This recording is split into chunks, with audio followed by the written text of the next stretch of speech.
Quem acompanha assuntos econômicos com certeza já ouviu falar que a economia se encontra hoje com capacidade instalada ociosa, principalmente a indústria. Primeiramente, o que seria capacidade ociosa? Muito simples. Digamos que tal indústria tem uma capacidade instalada de 100%, mas só usa 60%. Então esta indústria está com capacidade ociosa de 40%. Mas por que isso acontece? Acontece porque os empresários que fazem os investimentos estão sujeitos a erros, podendo então errar na mão na quantidade de investimento. Mas o que leva o empresário a cometer estes erros?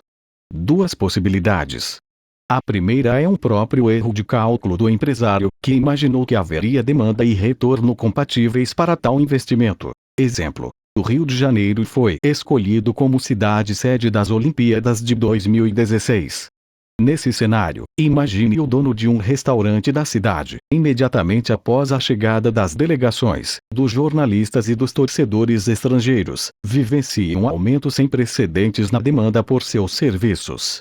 Esse dono de restaurante terá duas opções: ou ele mantém seus serviços no mesmo nível, ou ele faz investimentos. Suponha que o dono desse restaurante interprete mal esse aumento momentâneo de sua demanda e passe a acreditar que se trata de um aumento real e sustentável da mesma.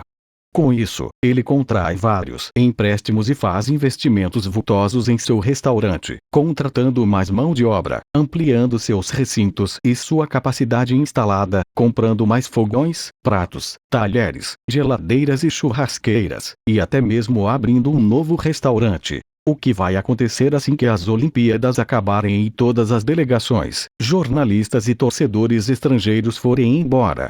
Ora, acontecerá o óbvio. O dono desse restaurante ficará com recursos ociosos, com vários empregados sem nada para fazer e um segundo restaurante totalmente vazio. A segunda possibilidade é praticamente igual à primeira, porém com o adicional de que ele foi levado a cometer o erro por conta de medidas políticas. Como isso se dá? Com taxas de juros artificialmente baixas e criação de dinheiro que estimula artificialmente a demanda em determinados setores. Primeiramente, é importante explicar a função da taxa de juros. A taxa de juros serve de parâmetro para empresários e consumidores. Quando a taxa de juros é alta, a mensagem que ela passa para o empresário é a de que o custo do dinheiro está caro e que, portanto, é melhor ele ter muito cuidado antes de pegar um financiamento ou um empréstimo para bancar um novo investimento. E quando a taxa de juros está baixa, passa exatamente a mensagem contrária.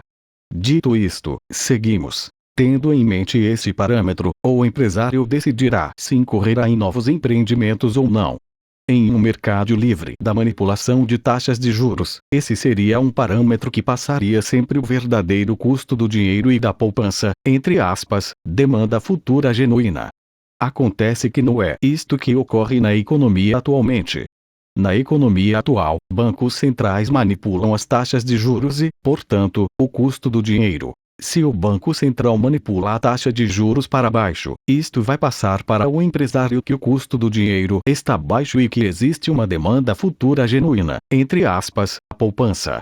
Mas lê do engano.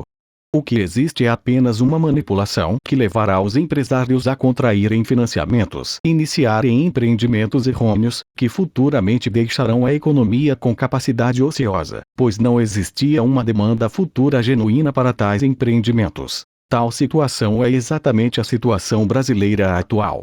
Mais especificamente no setor automobilístico. Hoje, os pátios das montadoras de automóveis estão lotados de carros e o setor está com capacidade ociosa de mais de 50%. Explicado isto, vamos agora para outro ponto. Diagnosticado que a economia se encontra com capacidade ociosa, o que deveria ser feito? Muitos economistas defendem que o governo deve aumentar seus gastos e incentivar o consumo através do crédito para que a capacidade ociosa seja atenuada. Isso até funciona, mas só pelo tempo em que os consumidores podem se endividar. A partir do momento em que a renda aperta, ninguém mais se endivida e o problema da ociosidade volta a aparecer. Então o que deveria ser feito? Lembra do exemplo do dono do restaurante lá no início? Por acaso o governo deveria aumentar seus gastos e incentivar o consumo para manter aquele empreendimento insustentável de pé? Não. O correto é que este empreendimento seja liquidado, evitando que recursos e mão de obra sejam desperdiçados. Assim esses recursos e mão de obra ficarão livres para que possam ser empregados em algo onde existam demandas genuínas dos consumidores. Conclusão: a capacidade ociosa acontece por erros de cálculo dos empresários na hora de formularem seus investimentos em empreendimentos. Pode ser um erro puramente deles ou uma consequência direta da manipulação de taxas de juros feita pelo Banco Central.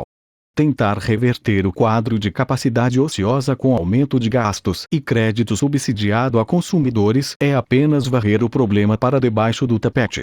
O ideal é que esses maus investimentos sejam liquidados. Fico por aqui. Espero que o vídeo tenha sido proveitoso. Até uma próxima. Crédito ao Leandro Roque e seus artigos.